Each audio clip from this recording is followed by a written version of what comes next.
Christmas Noobs seemed to come early this year. This totally wasn't some footage I recorded in September and just used because it was a snowy map. No, do not suspect anything. You saw nothing here.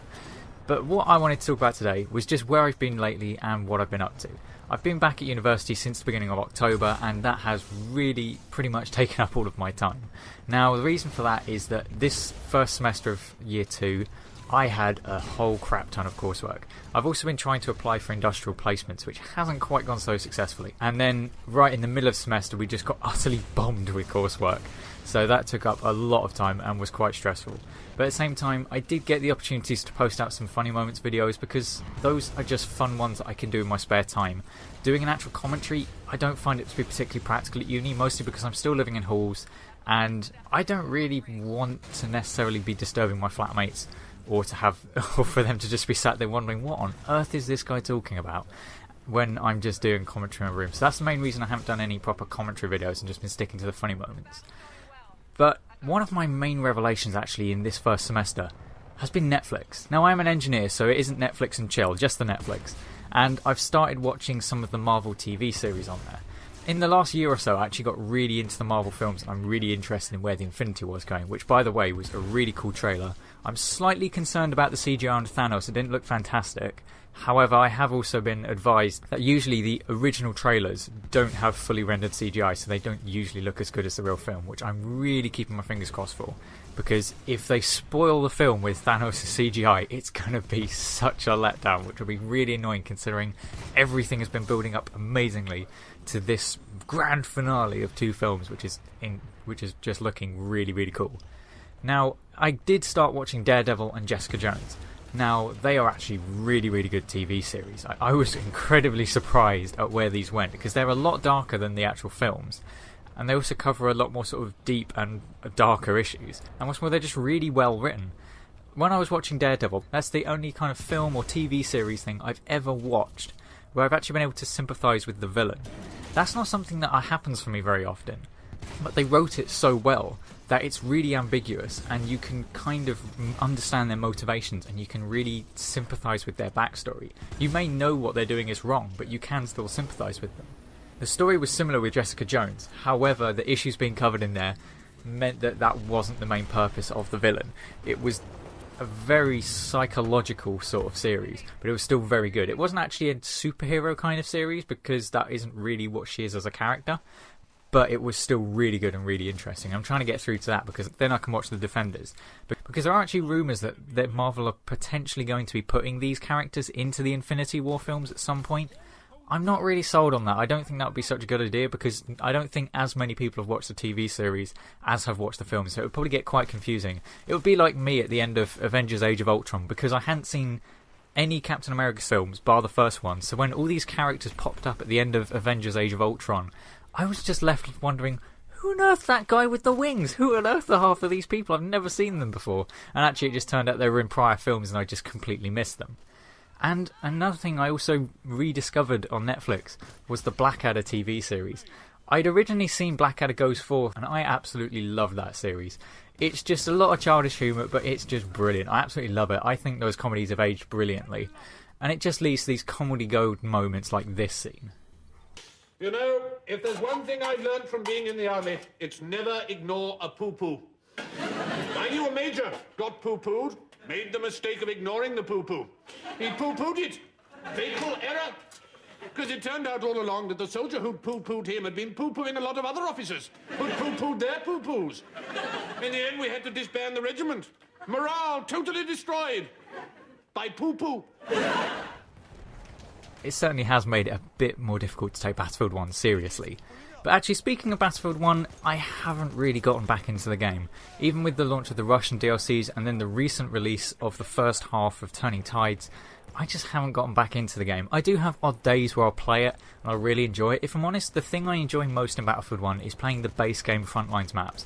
They just play so well and they play smoothly. And that's one of the main problems I get with the game, is that since they removed 48 player operations, there's no real large game modes that you can play where they run smoothly on original PS4s. That's the problem I find, is that a lot of 64-man operations they get a bit jittery. Now, I find that when you get shot and when you're just about to die, which of course I couldn't avoid that. If I was about to die, then I was going to die anyway. But it just feels a bit jittery, and I find it very off-putting as I'm playing. It's probably that I'm just trying way too hard and just have too much ambition for my skill level. But it just reduces my incentive to actually play the game. And I think fundamentally, I'm a bit burnt out on the game for the simple fact that it just seems like there's too little too late.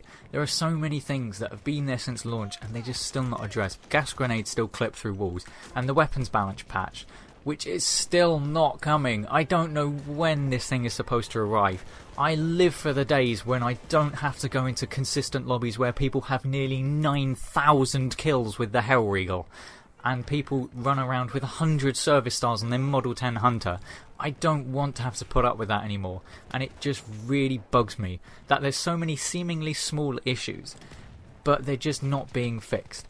When I was playing Battlefield 4, and also in fact with Rainbow Six Siege as well, those games both released with big problems, and they both had to have a lot of work done on them to get the games into the state they are today. But with every update, there was a positive change. There was a feeling of positivity and progress with the game. I'm not getting that with Battlefield 1. It just feels like it's not going anywhere. It's stagnating, and I just have no real desire to play it.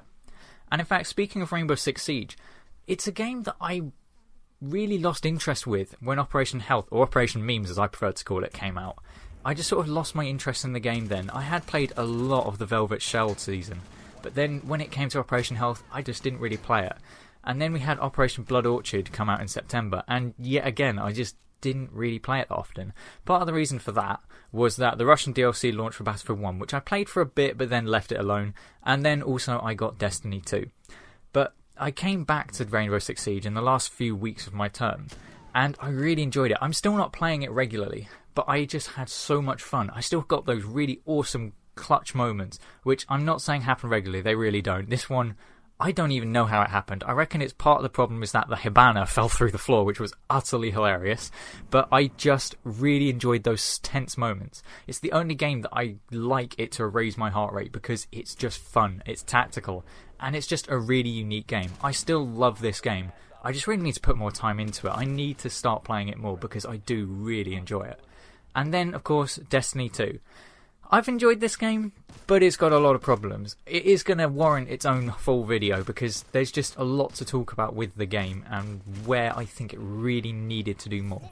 Essentially, if I had to summarise it in a sentence, it's a fun game, but the game didn't justify the scope a game like it should have. It should be a lot more deep and a lot more interesting, and it just didn't quite deliver on that. But I have ultimately found it fun to play it. I did manage to get to play the raid with the Prestige Gamers clan, and it was a lot of fun. Other people that have played other raids in other games or perhaps in the prior Destiny might say that it wasn't that great of a raid, but for me, for my first experience of a raid, I found it really fun, and it was just a good time being able to game with a full fire team. And then there was also Horizon Zero Dawn. Now the Frozen Wild expansion came out in early November, and I haven't actually picked that up. Now that's not because I don't want to play it, it's actually just because I wanted to have the time to play it, because at the time it came out was when I was really starting to get a lot of coursework, and I didn't want to feel like I didn't have the time to properly invest into it and actually enjoy it, because I just absolutely loved Horizon Zero Dawn. It's my favourite game ever, and I just want to make sure that I get the most out of this expansion because it's just a game that I absolutely adore. I would highly recommend it to anyone, but at the same time it may not be for everyone. And actually, in talking of expansions, I made a slightly surprising purchase in that I bought Black Ops 3 Zombies Chronicles. It was the fact that when I get up particularly under pressure, I usually revert to a lot of nostalgia. That's why you'll usually find around Christmas I'm more likely to post videos where I've got like Modern Warfare 3 footage or even Modern Warfare 2, is that I just get really nostalgic about these games that I used to play when I was going through middle school. And I found myself really, really wanting to play zombies.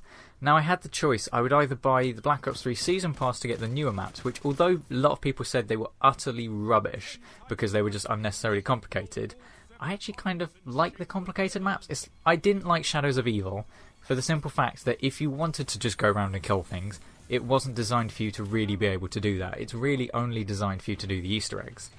Whereas maps like Der Eisendrache, you could actually still go around and kill things, but there were also those really interesting challenges for you to do. But then at the same time, if I spent less money, I could get Zombies Chronicles and actually get more Zombies maps. So in the end, that was what I did. And my most successful map is actually Ascension. It's actually quite a cool map, but there is one slight problem I have with it. Can anyone tell me where the Pack-a-Punch is? I know the area where it is, but I don't actually know where to get it. I played one game on that map, I survived for 32 rounds, which actually has surprised me quite a lot, because I really am a scrub at zombies now. But I don't know how to get to the Pack-a-Punch, and also I don't know where Double Tap is. Like, I explored all the map that I could just open normally, but I just could find no way of getting to the Pack-a-Punch. So if any of you know, could you please tell me, because I'm a big noob and I don't have a clue where to find it. I did also go back to playing Origins, but they seem to have massively turned up the difficulty on the Panzer. He just doesn't die. It's just impossible to kill him. I don't know what has gone on there, but he just seems so much harder to kill than in Black Ops 2 Origins. But overall, my semester has gone quite well so far.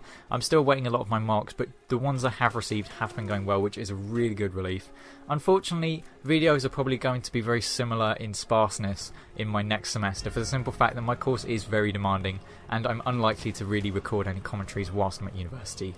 I will try and do as many as I can over Christmas and then try and spread those out over the next few weeks. But at the end of the day, I do want to spend time with family and I do still have some work to do. So funny moments will definitely be continuing. Commentaries will continue for a while, but then they'll probably stop again until Easter. But I do hope you enjoyed the video and I really hope you have a great Christmas and New Year. This has been the guy from the Gamer Tag, and I'll see you on another video.